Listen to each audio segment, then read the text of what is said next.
हम जवाब देते जाएंगे। मधुबनी लोकसभा जीतना आपके लिए आसान होगा?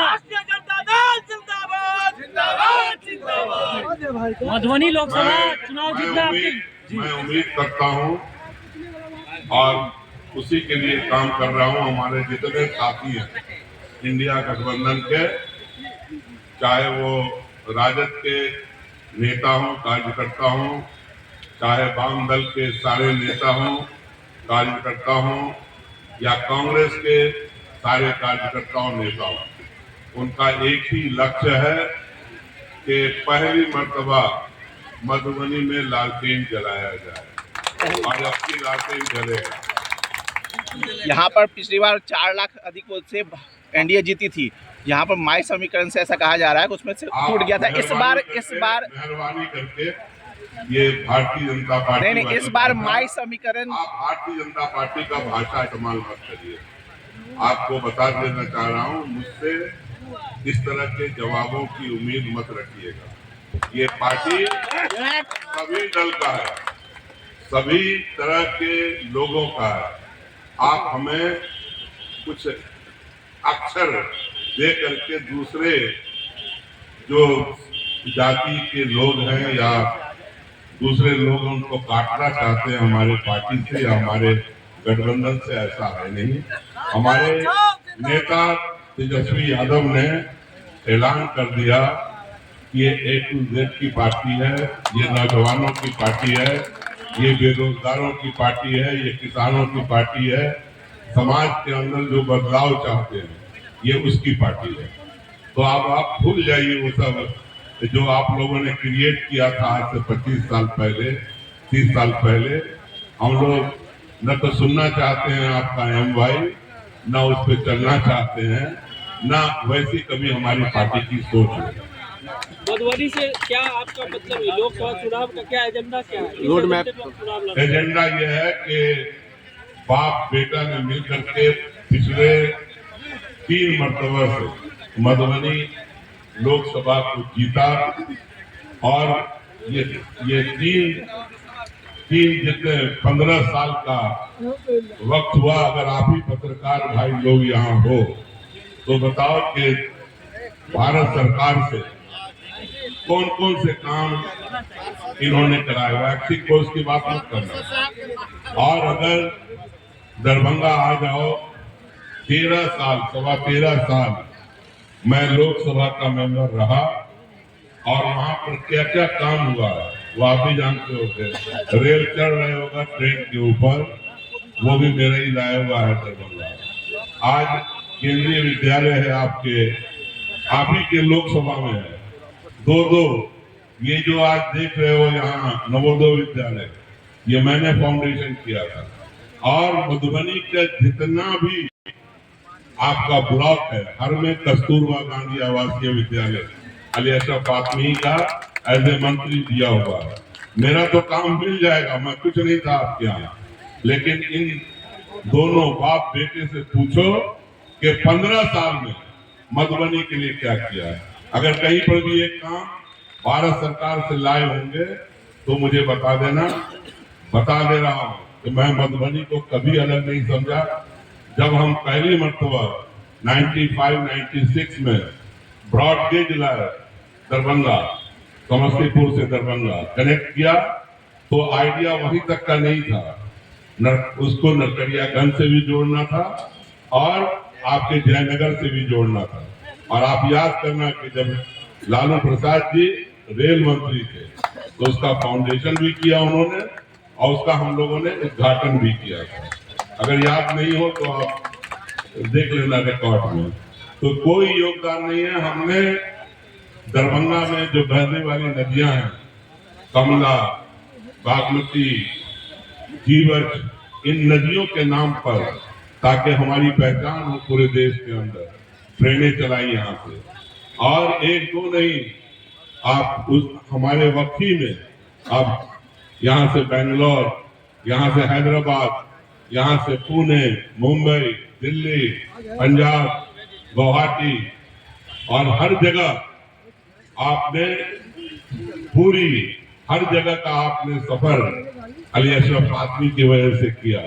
और अगर फ्रॉड केस नहीं आया होता तो आज भी हम ठोकरे खा रहे होते।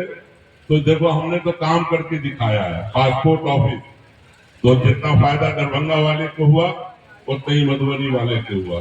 NIOS का रीजनल सेंटर, इग्नू का रीजनल सेंटर, मानू का रीजनल सेंटर मैंने काम किया है दरभंगा के अंदर।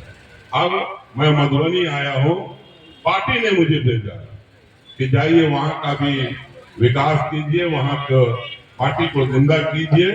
मैं ग्राउंड का आदमी हूँ, धरती का। मैं धरती पर रह करके इंडिया गठबंधन को भी मजबूत करूंगा, राष्ट्रीय जनता दल को भी मजबूत करूंगा और एक ऐसा आधार बनाऊंगा कि आगे आने वाले चुनाव में भी 2025 में बिहार के अंदर बीजेपी की सरकार बने। इसलिए हमारा लक्ष्य जो है वो बहुत बड़ा है, समझ लेना।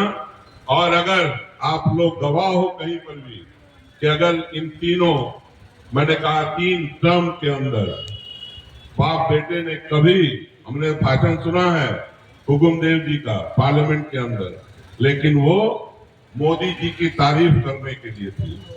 कभी भी मधुबनी के लिए उन्होंने कोई चीज मांग नहीं किया। मैं मधुबनी को हिंदुस्तान के नक्शे पे लाना चाहता हूँ, तरक्याती नक्शा, मतलब नक्शे पे तो है, मतलब जहाँ डेवलपमेंट हो, इसका भी हिस्सा इसको मिले। क्या आप लोग महसूस नहीं करते कि मधुबनी को भारत सरकार के खजाने से उसका हिस्सा मिले? क्या सब चीज उठ करके गुजरात चला जाए? बोलो कितने लाख करोड़ रुपए गुजरात पे खर्च हो गए, बिहार पे क्यों नहीं खर्च होता?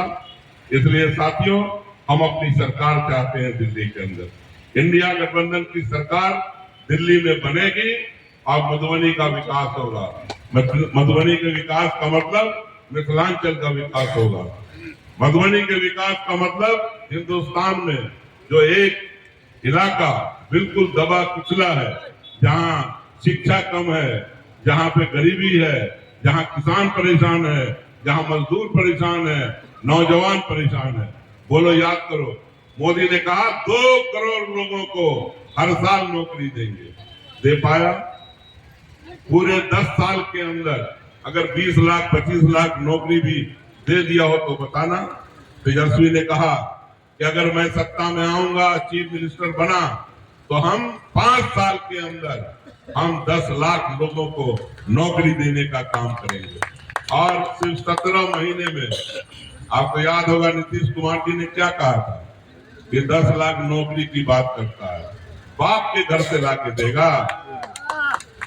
और तेजस्वी ने साबित कर दिया 17 महीने में कि जो लक्ष्य उसने रखा था वो 10 लाख का वो कम था। अगर उसको पूरे 5 साल का मौका मिलता एज ए डिप्टी सीएम में तो समझ लो रिकॉर्ड कहां चला जाता। तो वो निश्चित रूप से एक लाजवाब और एक नौजवान लीडर है जिसके पास बिहार के लिए लक्ष्य है। और यही पे मैं कहना चाहता हूं, जो आप हमें फंसाना चाहते हो TY में, LY में, एवं पता नहीं किसमें, उसमें हम लोग फंसने वाले नहीं है। ये आज चले जाओ पूरे बिहार के अंदर, हर नौजवान, ये जिसको नौकरी मिल गई वो भी खुश है, आज जिसको नहीं मिली है उसको सिर्फ और सिर्फ तेजस्वी से उम्मीद है। इसलिए बोलिए सर, हिंदी के दो सर, हिंदी बोलते हो, इंडिया बोलिए, इंडिया बोलो, लाइन पहले इंडिया बोलो, सर, इंडिया ठीक है लेकिन इंडिया बोला कीजिए। ये भारतीय जनता पार्टी की बात नहीं, बिहार में 40 इंडिया लोकसभा बोलिए। सर, बिहार में 40 लोकसभा सीट है, कितना सीट की उम्मीद कर रहे हैं आप लोग? आप कितना जितवाना चाहते हैं तो कहीं जीत जाएंगे, घबराइए मत। आपके देखो ये जो प्रधानमंत्री है, ये सिर्फ ये सब जो है ना प्रचार वाली पार्टी। सर, इलेक्ट्रॉनिक बॉन्ड में आपकी पार्टी ने, सुनो मेरी बात, प्रधानमंत्री किसे बनाएंगे आप मेरी बात सुनो ना। आइए ना सर। प्रधानमंत्री 2004 में कौन बना था? 1991 में कौन बना था? 1996 में कौन बना था? 89 में कौन बना था? सन 77 में कौन बना था?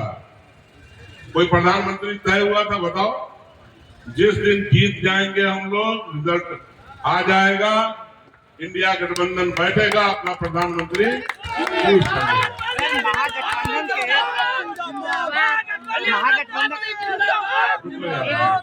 महागठबंधन के 2 मुख्यमंत्री को भ्रष्टाचार के आरोप में गिरफ्तार किया गया है, इससे कैसे लड़ेगा महागठबंधन? भारतीय जनता पार्टी का जो जानती है कि हम चुनाव जीत नहीं सकते, तो या तो वो जीते हुए लोगों को खरीदती है, परचेज करती है।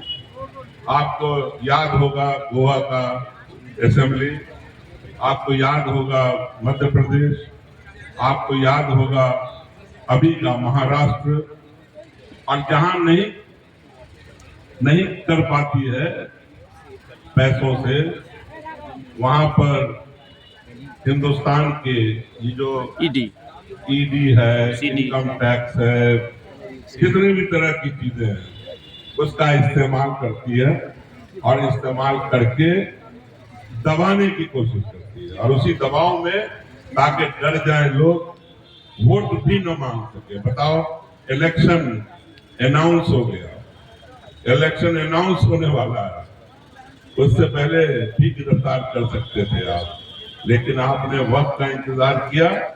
आज शिबू सोरेन हो या केजरीवाल हो, इलीगल तरीके से उनको डिटेन किया गया है। इस पे कोई भी, हेमंत सोरेन, उनके ऊपर कोई भी इल्जाम नहीं है। हाई कोर्ट के अंदर बयान दिया है केजरीवाल ने, सुन लीजिए, और कोई भी इल्जाम नहीं है, सिर्फ ईडी का बेजा इस्तेमाल कर रहे हैं, साथ ही इसका भी इस्तेमाल कर रहे हैं। तुम बताओ, ये जो इलेक्टोरल बॉन्ड है, क्या हुआ? कितने हजार करोड़ रुपया क्या करेगा लेकर के? भारतीय जनता पार्टी से पूछो, इतने पैसे का क्या करोगे भाई? कितने 100 साल इलेक्शन लड़ने का सोच रहे हो? ये तो लगता है कि 100 साल का पैसा जमा कर लिया। जी बिल्कुल, आपकी पार्टी ने डिस्कशन हम लोग तो मांग करके इनसे उनसे चुनाव लड़ते हैं, और ये तो बॉन्ड जमा कर लिया। तो ये देखो, और वो भी पैसा कैसे आया है, समझ रहे हो? इसी ईडी के जरिए, इसी इनकम टैक्स के जरिए नोटिस भेज दिया, पीछे से अपने वो भेज दिया रसीद, 100 करोड़, 150 करोड़, 200 करोड़, नामी बेनामी। तो इसमें कहते थे ना वो मोदी जी कि जो विदेश के अंदर काला धन है लाएंगे, 15 लाख आप लोगों के अकाउंट में डाल देंगे, ये भी काला धन है, याद रखना। और इतना बड़ा घोटाला पूरे दुनिया के अंदर नहीं हुआ होगा, ये बहुत बड़ा घोटाला है। और काला धन तो आया नहीं, काला धन इलेक्टोरल बॉन्ड के जरिए भारतीय जनता पार्टी ने जमा कर लिया अपने खाते में। तो एक चीज याद रखना, जनता हर चीज को देखती रहती है, और जिस दिन उसको समझ में आ जाता है, तो कोई तानाशाह हो, कोई बादशाह हो, डिक्टेटर हो दुनिया के अंदर, कोई नहीं बचा है जिसको जनता छोड़ देती है। इसलिए आप समझ लेना, एक से एक कलाकार लोग ने बीजेपी ज्वाइन कर लिया, उसके यहाँ ईडी जाना बंद हो गया, इनकम टैक्स बंद हो गया, और आपके यहाँ कोई भी ज्वाइन कर लिया या कोई है जो जिसकी वजह से सीट निकलेगी, इलेक्शन जीत सकता है इंडिया गठबंधन, तो उसके यहाँ ईडी भेज दो, इनकम टैक्स वाले को भेज दो।